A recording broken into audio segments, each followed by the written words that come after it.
तक्षशिला विश्वविद्यालय विश्व का सबसे प्रसिद्ध और पहला विश्वविद्यालय था।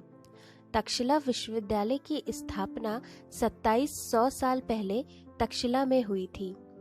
600 बीसी और 500 एडी के बीच प्राचीन भारत में तक्षशिला गांधार राज्य में था, जो कि अब के समय में विभाजन के बाद पाकिस्तान के रावलपिंडी जिले में है। तक्षशिला विश्वविद्यालय ने विभिन्न क्षेत्रों में 60 पाठ्यक्रमों की पेशकश की।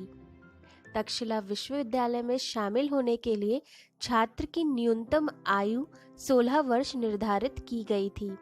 ऐसे ही बहुत सी दिलचस्प बातें हैं तक्षशिला के बारे में। Hello everyone, welcome to my channel buddy outlook. चलिए जानते हैं तक्षशिला विश्वविद्यालय से जुड़े कुछ रोचक तथ्य जो आपको हैरान कर देंगे। पर उससे पहले मैं आप सभी लोगों से रिक्वेस्ट करती हूँ कि जिन लोगों ने अभी तक मेरे चैनल को सब्सक्राइब नहीं किया है वो प्लीज़ उसे ज़रूर सब्सक्राइब करें और बगल में दिए गए नोटिफिकेशन बेल पर क्लिक करना बिल्कुल ना भूलें। कहाँ है तक्षशिला यूनिवर्सिटी, जिसे अब तक्षशिला कहा जाता है? प्राचीन भारत में तक्षशिला गांधार राज्य में था, जो कि अब के समय में विभाजन के बाद पाकिस्तान के रावलपिंडी जिले में है। यह अपने समय में सभी विश्वविद्यालयों की जननी थी। यह आज के अर्थ में एक वास्तविक विश्वविद्यालय नहीं था, लेकिन कई महान शिक्षकों का घर था। कहाँ से आया तक्षशिला का नाम?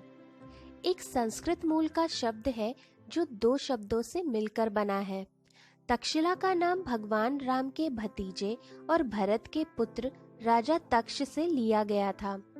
राजा तक्ष ने इस क्षेत्र पर शासन किया, जो भारत के उत्तरी छोर से उज्बेकिस्तान तक फैला हुआ था, और शिला का मतलब है एक बड़ा पत्थर। दोनों मिलकर बने तक्षशिला। वास्तव में उज्बेकिस्तान की वर्तमान राजधानी ताशकंद भी इसी स्रोत से अपना नाम प्राप्त करती है। तक्षशिला विश्वविद्यालय पर हमले। चूंकि तक्षशिला विश्वविद्यालय का सांस्कृतिक और भौगोलिक महत्व बहुत था, इसलिए कई शासकों ने तक्षशिला पर हमले किए, जिनमें यूनानी, कुषाण और फारसी शामिल थे। आखिरकार 5वीं शताब्दी तक हुना जनजाति ने तक्षशिला को पूरी तरह से नष्ट कर दिया था।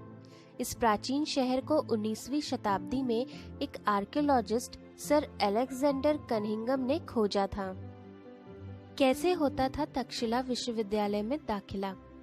तक्षशिला विश्वविद्यालय अपने समय का सबसे बेहतरीन शैक्षणिक संस्थान था।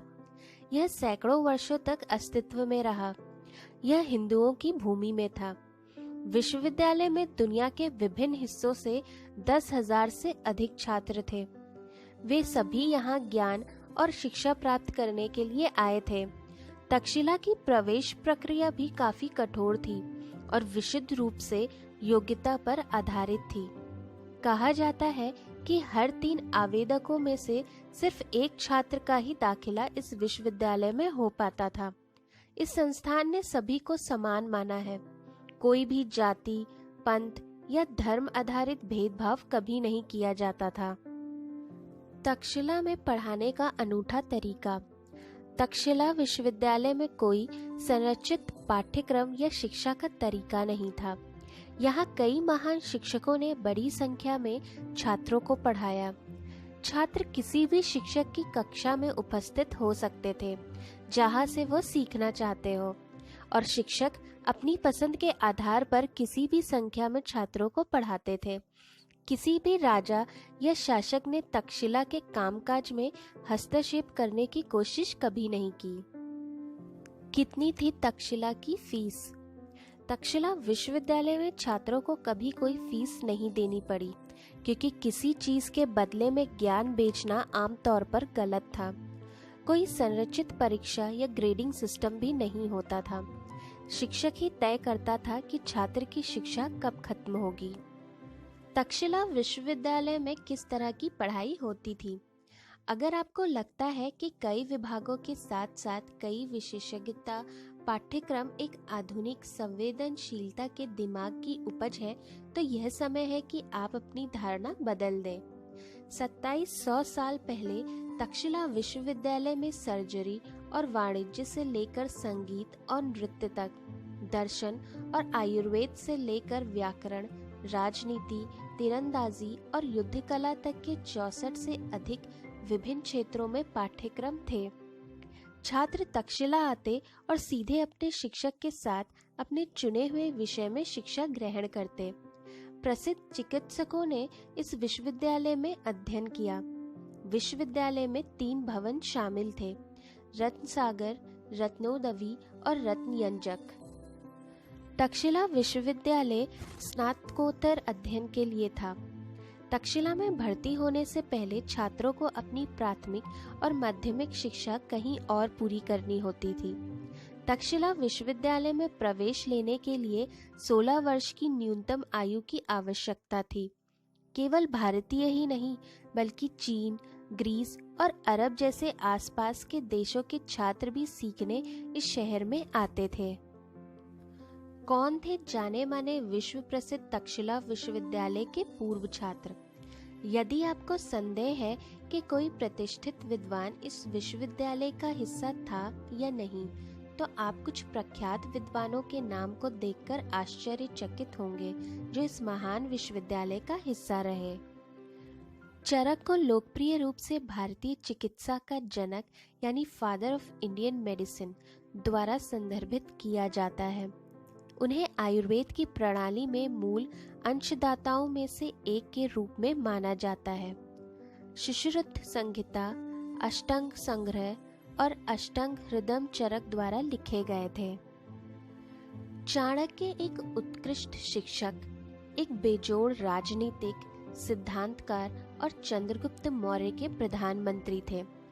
अर्थशास्त्र चाणक्य द्वारा लिखा गया था, जो एक प्राचीन भारतीय ग्रंथ है जो कि आर्थिक और सैन्य रणनीतियों पर आधारित है। पाणिनि एक संस्कृत व्याकरणविद थे। उन्होंने ध्वनि विज्ञान और आकृति विज्ञान का एक व्यापक और वैज्ञानिक सिद्धांत दिया। अष्टाध्यायी पाणिनि द्वारा लिखी गई थी। वह भारतीय भाषा विज्ञान के जनक थे, यानी father of Indian linguistics. Vishnu Sharma भारतीय विद्वान और लेखक थे।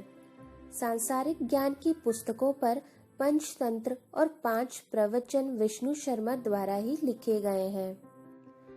तक्षशिला के बाद अगर सबसे प्राचीन और सबसे बड़े विश्वविद्यालय का नाम आता है तो वो है नालंदा विश्वविद्यालय। यह भारत के बिहार राज्य में है। इस विश्वविद्यालय का निर्माण 450 से 470 ईस्वी के दौरान उस समय के गुप्त वंश के शासक कुमार गुप्त ने किया था। इस विश्वविद्यालय में उस समय केवल भारत के ही नहीं बल्कि चीन, जापान, तिब्बत, कोरिया, इंडोनेशिया और तुर्की जैसे कई बड़े देशों से छात्र छात्राएं पढ़ने के लिए आते थे। इस विश्वविद्यालय के बारे में ऐसा भी कहा जाता है कि उस समय इस विश्वविद्यालय में कम से कम 300 से अधिक क्लासरूम थे और यहाँ के टीचर्स के लिए 9 मंजिल की एक बहुत बड़ी लाइब्रेरी भी थी। नालंदा और तक्षशिला के बाद भारत में सबसे प्राचीन विश्वविद्यालय का नाम है विक्रमशिला विश्वविद्यालय। आपकी जानकारी के लिए यह मैं बता दूं कि विक्रमशिला विश्वविद्यालय बिहार राज्य के भागलपुर जिले में है। इस विश्वविद्यालय को पाल वंश के राजा धर्मपाल ने बनवाया था।